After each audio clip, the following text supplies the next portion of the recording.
Karibu kwenye channel yetu ya Daily Life TZ. Kama mara yako ya kwanza, basi tunaomba usubscribe hapo ili wa kwanza kupata video zetu kila siku. Leo tuko na hii mota.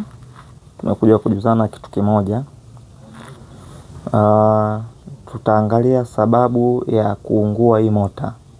Sababu moja kubwa, na wengi najua wanafanya sana makosa hasa kwa watumiaji wa hizi mota.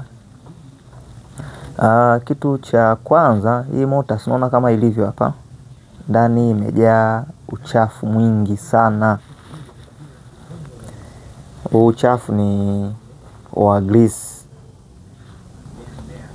yani grease imejaa kwenye hizi windings, na ndo zilizosababisha kwamba hii mota ikaungua.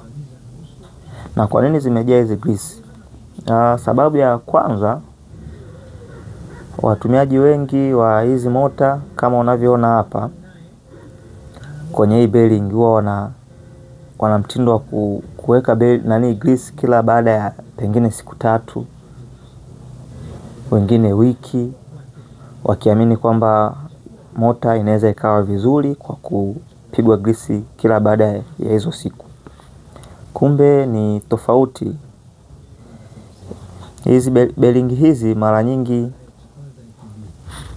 huwa sio za kuwekwa grease kila baada ya siku hizo 3 au baada ya wiki, kutokana na jinsi zilivyo.